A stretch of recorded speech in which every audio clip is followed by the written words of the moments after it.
on with me right after the election results last week. He is also, by the way, one of the signers of the Patriotic Millionaires petition, along with people like economist Noura Rabini and hedge fund manager of T2 Partners Whitney Tilson and many others who are looking for progressive tax reform. Leo, great to have you. Nice to be back. Have you back here with us. Now, judging from what you have heard from Megyn and from Peter and all the wrangling going on with the fiscal cliff, do you think we're going to get a solution by the end of this year?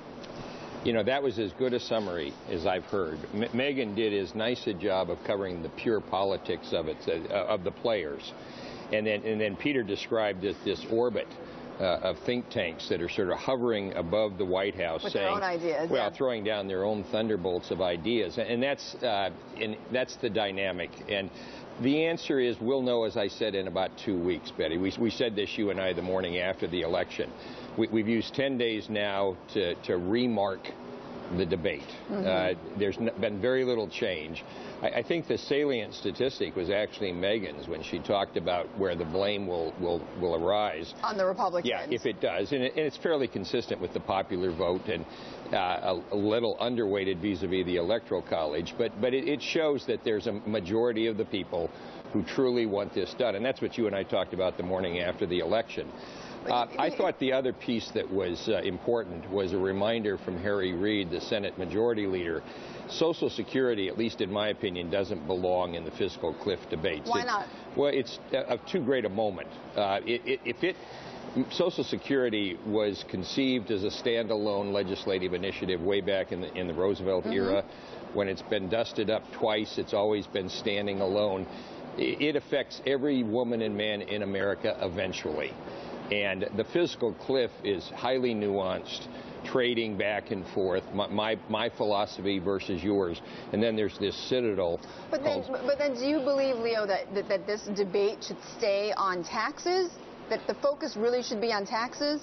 Well, I think, you know, there's what's called cutters and growers. And in the past, the progressives, of which I'm one, have been too much about the spending side, spending for growth, and the cutters, the conservatives, have been too much weighted towards just slashing for slashing's sake.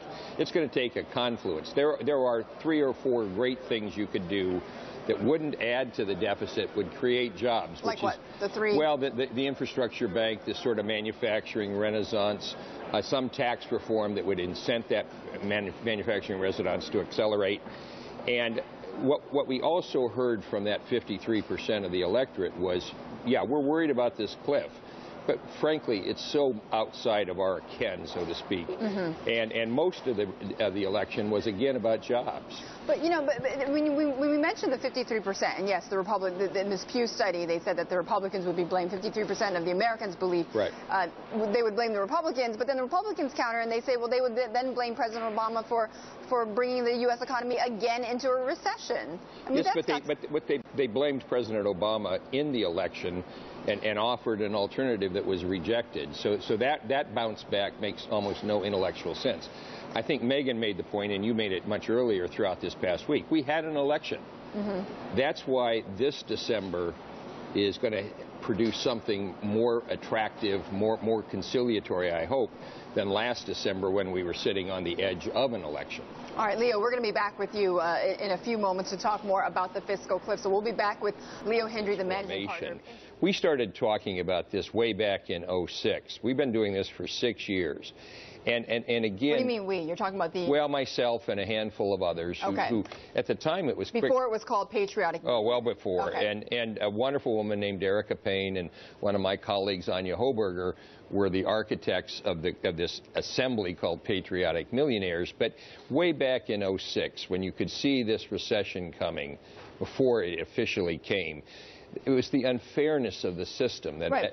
But Leo, but personally, though, I mean, the fact that you know that you pay only a 15% rate on your capital gains, do you do anything about that? Well, do you try to offset that in some way? I try to be as philanthropic as I possibly can be. I try to do that.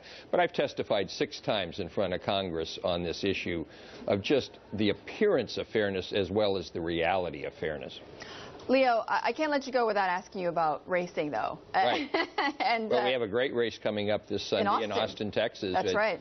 Formula One's coming back to the United States, which is wonderful, and then June of 14, we're coming here to New York, as you know. I was going to say, give me the update on that, because you had to suspend that. Hurricane Sandy sort of surged us as much as it surged some other parts, but that wasn't the reason, though. No, we had some issues related to the river itself and some permits that have been resolved, but you only get sort of one shot each year, and we were out of cycle for. So 2014. June of 2014. Okay, all right, Leo. Always a pleasure. Happy Thanksgiving. Same to you. Enjoy those twins, right? I will. Oh, yes, and they're growing up fast. Leo Hindery of InterMedia Partners. Coming up, a property player who seems